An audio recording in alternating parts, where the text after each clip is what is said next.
समय का चक्र चलता ही रहता है, परिस्थितियां बदलती ही रहती है।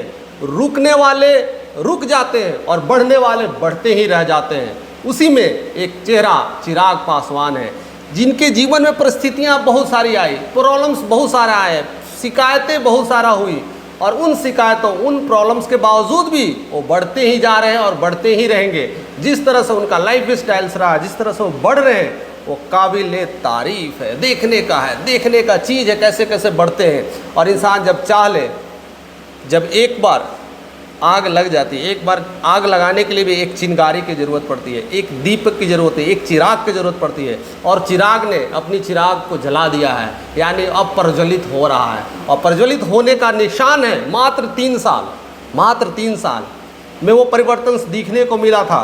जो कुर्सी उनके चाचा ने छीन लिया था, हथिया लिया था, वो मंत्रालय हथिया लिया था, वही मंत्रालय को फिर से चिराग ने वापस लाकर दिखा दिया। वो काफ़ी टचिंग कहानी है, हर लोग को जानना चाहिए कि एक इंसान जीवन में कैसे बदलाव ला सकता है। इसलिए किसी भी इंसान को कमज़ोर ना समझे, किसी भी इंसान को स्थितियाँ परिस्थितियाँ के हिसाब से उसे मत दबाएं, क्योंकि वह शेर है, बैठा हुआ है। और शेर बैठा हुआ है, इसका मतलब वो शिकार ऐसा नहीं कि नहीं करेगा, करेगा, समय का इंतज़ार करेगा, अपनी मेहनत पे अपने उसे भरोसा है और वही भरोसा दिखाया।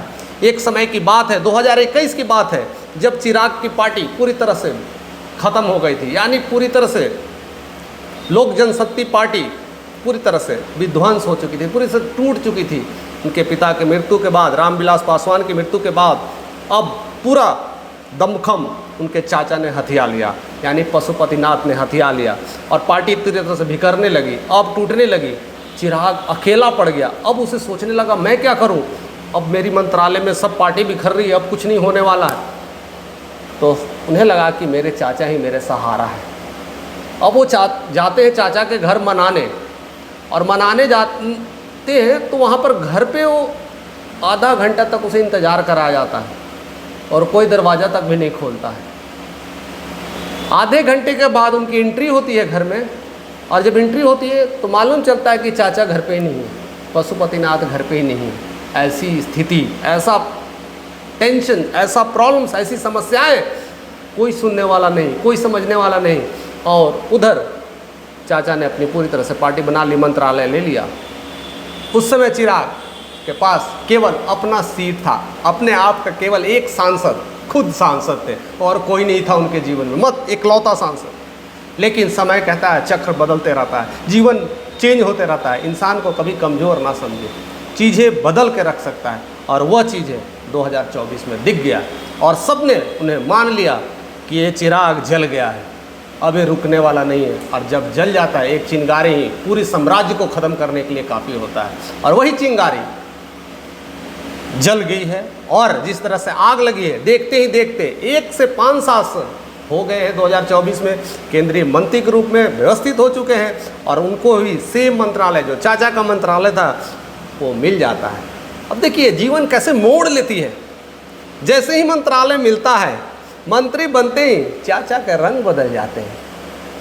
एक समय था जो चाचा अपने घर में आने तक नहीं दे रहे थे, घर पे आते हैं तो घर से वो गायब रहते हैं, लोग एंट्री नहीं करने देते। जैसे ही मंत्रालय मिलता है तो कहते हैं कि चिराग मेरा बड़ा बेटा है। क्या रंगे थे यार, क्या दुनिया है।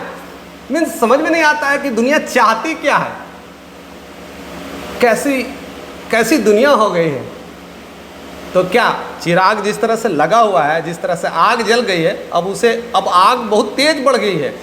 एक समय था जब चिराग ने अपनी लौ जलाई थी, उस समय आप बुझा सकते थे, आसान था बुझा देना या उसे रोक देना। अभी तो आग पकड़ चुकी है, अब कैसे रोकोगे, अब क्या कर पाओगे। अब तो बस एक ही चीज़ है, मनाने का काम करोगे। और उसके बाद केंद्रीय मंत्री के रूप में बनने के बाद उनका एक बयान आता है, ट्वीट आता है, कहते हैं केंद्रीय मंत्री के रूप में पद संभालने के लिए, मेरा पूर्व पद संभालने के लिए मेरे बड़े बेटे ने वो पद को चुना है, उसको हार्दिक बधाई, उसके जीवन में अतीम खुशियाँ मिले। क्या बात है। मुझे लाइन तो टच कर गया, और मुझे लगता है हर बिहारियों को ये लाइनें टच कर गई होगी, क्योंकि जब बिहारी जब कुछ सोच लेता तो बहुत कुछ बदल के रख देता है। और स्पेशली इस बिहार के लिए मैं नहीं कहता हूँ, पूरे भारतवर्ष के लिए ये टचिंग लाइन है। और जब इंसान जो चाह ले वो करके दिखाता है, और मात्र 3 सालों में वो सारा परिवर्तन देखने को मिला। यही परिवर्तन अब वो आने वाला समय के लिए भी तैयार बैठे हैं और वो रुक नहीं रहे हैं और वो चलते ही जा रहा है। अब देखिए चाचा की एंट्री, अब चाचा मनाने की कोशिश, चाचा ने मारी एंट्री तो चिराग ने कहा नो एंट्री, यानी एंट्री बंद। मैंने साफ साफ कह दिया अब हमारे पास ऐसे लोगों की कोई ज़रूरत नहीं है। अब ये लॉ रुकने वाला नहीं है, अब धीरे धीरे पूरे बिहार में जलने वाला है। और उसका सबसे अच्छा विश्लेषण देखने को मिलता है जिस तरह से पिछले कई दशकों से हमारे सीएम नीतीश कुमार स्पेशली बिहार में बिहार राज्य की दर्जा को मांग को लेकर के चल रहे थे, लेकिन अभी भी वो मामला फंसा हुआ है। और फंसा इसलिए है क्योंकि नीतीश को जितना सीट लाना चाहिए था उतना ला नहीं पाए थे, यानी मात्र 10 सीट ला करके 10-12 सीट ला करके पिछड़ गए। अब बीजेपी की जो सरकार के साथ जो गठबंधन है, अगर वो सीट पूरी तरह से ले भी लेना तो सरकार को कोई फर्क नहीं पड़ने वाला है, यानी सरकार अभी भी सरकार बरकरार रहेगी। तो मामला फंस गया है। अब यही मामला को लेकर के सारी जनता अब चल गए चिराग के पास, और चिराग जो बखूबी इस बात को समझते हैं, और चिराग जाने जाते हैं राम भक्त हनुमान को। जिस तरह से हनुमान मिला था उसी तरह से मोदी का हनुमान है चिराग पासवान, और उन्होंने इस बात की मुहर लगा दी है। उन्होंने ये कह दिया कि मैं अपने पीएम से बात करूंगा, इस पहल को रखूंगा, और बिहार में बिहार के एक राज्य दर्जा दिलाने के लिए मैं पूरी तरह से स्पेशल दर्जा दिलाने के लिए मैं बात करूंगा। अब बहुत सारी चीज़ें बिहार में पॉलिटिक्स एक नए रूप में दिख रही है। और दूसरी बड़ी जो खेल है, जो आने वाला जो शुरू होने वाला है 1 साल के अंदर, वो खेल बड़ा खेल होने वाला है, एक घमासान युद्ध होने वाला है। और इस युद्ध में पूरी योद्धा आ रहे हैं, उतर रहे हैं, और उसमें पीएम की नज़र चिराग पे है, और चिराग के साथ पूरी तरह से वो खेलने के लिए तैयार है, क्योंकि उन्हें लगता है कि मेरा हनुमान अब बिहार में रुकने वाला नहीं है। तो आने वाला समय में मुझे लगता है कि वो सारा दाव पीएम खेल लेंगे, और आने वाला चीज़ में बिहार में बदलाव को सारे कहते ना वो सारे चीज़ें दिखने लगेंगे। अब दिखे कैसे नहीं, इसका सबसे बड़ा विश्लेषण मैंने जो समझा है, और उनके बहुत सारे जो स्टेटमेंट्स जहाँ तक वो देते हैं, अपनी बेहतरीन अंदाज में बोलते हैं, और अच्छे लफ्ज़ में कमाल की बातें रखते हैं, और किस तरह की चेंजेस लाने की बात करते हैं, उस बात को सुनने के बाद लगता है कि ये बंदा कुछ करेगा। चिराग जला है तो जलेगा, और यह पूरे बिहार को जलाएगा। और जिस तरह से वो बात करते हैं कि बिहार में कहाँ का प्रॉब्लम्स है और कहाँ कहाँ ठीक करने की बारी आती है, और कैसे चीज़ों को परिवर्तन लाया जा सकता है, वो सबसे बड़ा एग्जाम्पल्स। और हर जगह आपको कहीं ना कहीं उनके सोशल साइट पे और हर जगह वो सब बातें मिलेगी, हर तरह से वीडियो क्लिप मिलेगा जो ऐसी ऐसी बातें करते हैं कि बिहार को किस एंगल से देखा जाए कि बिहार की पूरी तरह से डेवलपमेंट हो सके। अब देखिएगा बड़ा गौर से, 2024 का इलेक्शन हुआ था, मोदी साहब फिर से आ गए, प्रधानमंत्री बने। उसमें सबसे बड़ा मुद्दा क्या था? राम जन्मभूमि, यानी राम मंदिर का बनना। अब राम मंदिर तो बन गया, तो राम मंदिर से तो जीत तो गए, एक मुद्दा मिला, जीत गए, सरकार बन गई। लेकिन क्या राम मंदिर बनने से फ़ायदा केवल मोदी को हुआ है? क्या उस एरिया में जितने लोग थे उसको फ़ायदा नहीं हुआ? क्या यूपी को फ़ायदा नहीं हुआ है? क्या अयोध्या वासियों को फ़ायदा नहीं हुआ है? आसपास में कितने सारे जो ज़मीनें थी उसकी भाव बढ़ गई, जिसके आसपास के ज़मीन होंगे उनके तो फर्स्ट लॉटरी लग गए होंगे, कितने सारे चीज़ें बढ़े, आसपास में बहुत सारा व्यवसाय खुलने लगा, बहुत सारे चीज़ें डेवलपमेंट का काम होने लगा, और बहुत सारे लोगों को काम भी मिल गया। अगर यही चीज़ें बदलाव बिहार में किया जाए, और जिस तरह से चिराग पासवान ने एक कदम रख दिया है, कह रहे हैं कि अगर राम को मिलने जाना है और सीता को भूल गए, ये कैसे संभव है? और सीता रहती तो बिहार में है, इसलिए सीता के लिए भी बिहार में कुछ ऐसा मंदिर का निर्माण हो, इस तरह की बातें हो, ऐसे धाम की स्थापना हो जिससे एक धर्म से एक टूर का डेवलपमेंट होता है, और वहाँ पर भी लोग आए, टूरिज़्म का प्रचार प्रसार हो, और यहाँ से मिले जाए, तो बहुत सारे चेंजेस वहाँ भी देखने को मिलेगा। और एक पहल तो ये है, एक धार्मिक मुद्दे को लेकर के, ऐसे बहुत सारे मुद्दे हैं। जिस तरह से बिहार कहते हैं कि बाढ़ और सुखाड़, इसी में पूरा बिहार परेशान है, पूरे किसान मर रहे हैं। 6 महीना इसी में पूरे लोगों को टेंशन में रहता है कि क्या होगा बिहार का, अब बाढ़ आने वाली है। अब तो देख ही रहे होगे जिस तरह से बारिश आ रही है, अब देखने को मिलेगा पूरा उधर सब डूब रहा है, गंगा के पार जितने भी लोग हैं डूब रहे हैं, परेशान हो रहे हैं। और कई लोग वैसी स्थिति में समझ में नहीं आता क्या करते हैं, यानी पलायन करने लगते हैं। तो अच्छा खासा बिहार बर्बाद की स्थिति में चलाता है, सब कुछ डेवलप किया हुआ सब कुछ खाक हो जाता है। तो इतने सालों से चला आ रहा है ये चीज़ें, ये समस्या है, क्या सोल्व नहीं हो सकती है? क्या इसको बदलाव नहीं लाया जा सकता? इसकी पहल पे की नहीं जा सकती है? तो उन्होंने कहा कि हाँ, देयर इज़ अ वे। अगर हम जो बढ़ रही है उसमें बहुत सारे जो नहर को अगर हम डिस्ट्रीब्यूशन दे दें, जो जितना ज़्यादा पानी आएगा उतना ज़्यादा पानी निकल जाएगा, तो उस नहर से बहुत सारे कनेक्टिंग कर देंगे, जितना पानी आया उसको डिस्ट्रीब्यूशन दे दो और उसके बाद उससे सिंचाई की सुविधा करा दें। इससे कितनी सारी बदलाव आएंगी, किसान के जो खेत हैं लहराएंगे और चीज़ें चेंज होगी और बहुत बड़ा परिवर्तन आएगा। तीसरे बड़े मुद्दा है जो काफ़ी इम्पोर्टेंट है और हर किसी को होना चाहिए और समझने की ज़रूरत है, वो है एजुकेशंस। कहते हैं कि बिहार में एजुकेशंस की सबसे बड़ी समस्याएं हैं। बिहार में लोग इतने पढ़े लिखे, इतने टैलेंटेड हैं, मैं तो हमेशा कहता हूँ बिहार में हीरे की कमी नहीं है, बस ढूंढने की ज़रूरत है। और ऐसे ऐसे हीरे पलायन कर रहे हैं, उसे रोकने की ज़रूरत है। बिहार में वो व्यवस्थाएँ चेंज करने की ज़रूरत है। आज देखिए जितने भी युवा 10th 12th पास करते हैं, उसके बाद जिसे इंजीनियर बनना है या तो डॉक्टर बनना है, कहते हैं हमें कोटा जाना है। भाई कोटा किस लिए? और सब कोटा पलायन हो रहे हैं, सब पटना छोड़ करके चलते हैं कोटा। भागलपुर, पटना, समस्तीपुर, मधुबनी, ये सब जो इलाका है सब छोड़ करके, मुजफ्फरपुर, ये सब छोड़ करके चल रहे हैं कोटा। कहाँ शिक्षा अच्छा मिलती है। अब देखिए बड़ा खूबसूरत मिजाज है और खूबसूरत बयान है, और इस चीज़ को समझ जाइएगा तो आप समझ जाइएगा कि कैसे बिहार का परिवर्तन हो सकता है। बिहार के लोग पलायन करने चल गए कोटा पढ़ने, पूरे कोटा में बिहारियों का स्टूडेंट बढ़ा हुआ है। और सबसे मज़ेदार बात है, उसमें पढ़ाने वाला कौन है? वो भी एक बिहार का ही टीचर है। देखिए बिहारी स्टूडेंट पढ़ने वाला, पढ़ाने वाला भी बिहारी, वहाँ का डायरेक्टर भी बिहारी, वो जो इंस्टीट्यूट चलता है उसका मालिक भी बिहारी। बस सरकार चलता है राजस्थान गवर्नमेंट का, टैक्स लेता है राजस्थान गवर्नमेंट। क्यों ना ये सारी परिस्थितियाँ हम पटना में डेवलप कर दें? हमारा स्टूडेंट उधर जाके पैसे इतने खर्चा कर रहा है, अगर पटना में रहता तो पैसे तो कम खर्चे होते ना, और सारी चीज़ें वही मिल रही है। टीचर बिहार का, इंस्टीट्यूट बिहार का, मालिक बिहार का, पढ़ा रहा है सब स्टूडेंट को ले जा करके कोटा। अगर यही चीज़ें बिहार में डेवलप कर दे तो बिहार के लोग तो पढ़ेंगे ही पढ़ेंगे, आसपास के लोग भी बिहार में आ जाएंगे। अब दिक्कतें आ रही है कि ये शिक्षा व्यवस्था क्यों नहीं बन पा रही है, और इसे बनाने के लिए सरकार क्यों नहीं कर पा रही है? क्या नीतीश में दम नहीं था? क्या तेजस्वी में दम नहीं था? ये सब सारी चीज़ें कहाँ रुक रही है? अगर इस मुद्दे पे काम करने लगे चिराग, तो हमें लगता है बिहार में फिर से चिराग आने की संभावना बढ़ जाएगी।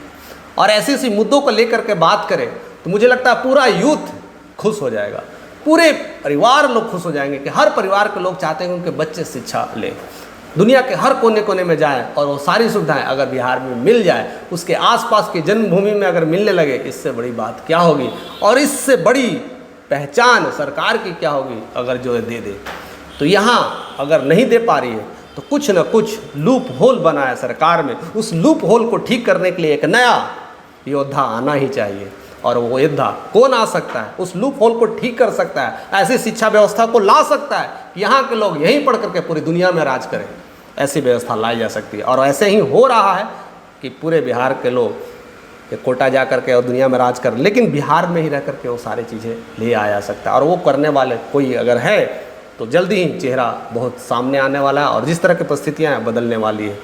दूसरी सबसे बड़ी बात है, अगर हम देखें तो बिहार में एक और बड़ी फेमस चीज़ है यहाँ का लीची और यहाँ का केला, कि लीची के लिए मुजफ्फरपुर और केला के लिए हाजीपुर फेमस है। जहाँ केला ना ऐसे माने कि ऐसे लोग यूज करते हैं ना कि उसका कहना नहीं है, उसकी कीमत माने 5 रुपये 10 रुपये दर्जन हो जाती है। और वही तुम साउथ में चले जाओ, एक केले 10 रुपये में मिलती है, 5 रुपये 10 रुपये में एक केले मिलती है।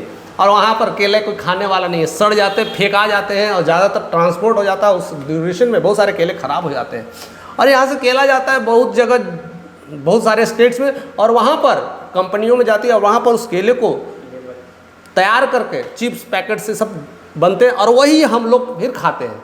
हमारा केला हमने उपजाया, तैयार किया और पड़ोसी सारे तैयार करके बना करके और हम ही को खिला रहे सुखा करके। बताइए, ताज़ा केला हमने फेंक दिया और बासी को सुखा करके हमको खिला रहे। क्या बिहार में ऐसी टेक्निक की ज़रूरत नहीं है? ऐसे से रोज़गार की ज़रूरतें नहीं है? अगर इस तरह से सारी एजेंसियां या कंपनी को सेटअप कर दिया जाए, यहाँ पर चिप्स के कारखाने खुल जाए, बनने लगे हाजीपुर में, तो कितने सारे रोज़गार डेवलप हो जाएंगे। इसी तरह का लीची की पैकेजिंग होने लगे, उस तरह से पैकेजिंग हो जाए, सफाई हो जाए, क्लीनिंग हो जाए और पूरे देश में इस तरह से सिस्टमेटिक वे से जाने लगे, तो वहाँ भी एक रोज़गार खुल जाएगा। बहुत सारे चीज़ें हैं परिवर्तन करने के लिए। गया किस लिए फेमस है? पूरी दुनिया में लोग गया आते हैं ज्ञान प्राप्त करने के लिए, क्योंकि गौतम बुद्ध का वो जगह है जिन्होंने वहाँ पर ज्ञान प्राप्त किया था। और वहाँ पर वो ऐसी चीज़ें डेवलप कर दिया जाए, उस वहाँ पर एक अच्छा सा इंटरनेशनल एयरपोर्ट की व्यवस्था कर दी जाए, वहाँ पर गतिविधियाँ बढ़ा दी जाए और चीज़ों का टूरिज़्म सेक्टर्स डेवलप कर दिया जाए, तो पूरे दुनिया जब गया में आती है तो गया से धीरे धीरे आसपास की चीज़ों को भी तो बढ़ेगी, चीज़ों को भी तो अवलोकन करेगी। और वहाँ की जो पटना में गंगा नदी, उसको सफाई करके टूरिज़्म को सेक्टर को अगर बढ़ा दे, बहुत सारी चीज़ें हैं। अगर हम चेंज करने लगे तो लोग, इतने जो लोग आ रहे हैं गया में, आसपास के इलाकों में भी घूमना शुरू कर देंगे। नालंदा यूनिवर्सिटीज़ अपने आप में एक पहचान है, बहुत सारे नाम हैं। महावीर जी, वो भी तो बिहार की पहचान है। अगर देखा जाए तो सिखों का जो है साम्राज्य, जो कहते हैं कि यहाँ पर अगर देखा जाए पटना में गुरुद्वारा, सिखों के अंतिम गुरु, ये सब सारे पहचान है। मैंने बिहार में मिक्स सर है, एक कतनक एक मिक्स जूस है, और हर जूस में जैसे पी लो तो समझ लगता है अमृत मिलता है। तो यहाँ पर सारे धर्मों का, हर चीज़ का व्यवस्था है, सारे चीज़ धर्म से बना हुआ है, सब चीज़ों को देने की ज़रूरत है और पूरे लोग आ रहे हैं। तो इसको उसी तरह से हम अगर उसको अवलोकन करें, उस तरह से एग्रीकल्चर्स को जैसे बढ़ा रहे हैं, उस तरह से टूरिज़्म को बढ़ाएं, हर सेक्टर को इस तरह से अगर बढ़ाते लगे, तो मुझे लगता है कि बिहार के हर छोटे छोटे ज़िलों में कुछ न कुछ अद्भुत बातें हैं। बिहार के हर ज़िले की अलग अलग पहचान है और हर पहचान को धीरे धीरे हम बढ़ाने लगे और उसको नाम देने लगे, तो धीरे धीरे पूरा विकास संभव होने लगेगा। और वही तो बड़ी बात होती है, अगर देश को विकास करना है तो अपने राज्य का विकास होना चाहिए, अपने राज्य का विकास होगा तो अपने जनता का विकास होगा। इसीलिए चिराग पासवान कहते हैं बिहार फर्स्ट, बिहारी फर्स्ट। तो ये नारा लेकर के, ये मुहिम लेकर के चल रहे हैं और यही मुहिम से उनका जो दृश्य है और पूरे ज़िलों पर नज़र बनाए हुए है कि कहाँ पर किस तरह से विकास किया जा सकता है, किस तरह से चेंजेस लाया जा सकता है। अगर वो लाने लग गए तो कोई वो दिन दूर नहीं, वो समय भी दूर नहीं, आने वाले भावी सीएम के रूप में तैयार बैठे हैं। और जिस तरह से उन्होंने चेंज लाने की कोशिश की है, परिवर्तन लाने की कोशिश की है और दिखा दिया है कि 100% कैसे जीता जा सकता है, तो आने वाले इलेक्शंस में भी वो कर दिखाएंगे और लोग सपोर्ट भी करेंगे। तो ऐसे हमारे साथ बने रहिए, ऐसे खबरें हम लाते रहेंगे, चीज़ों को बताते रहेंगे।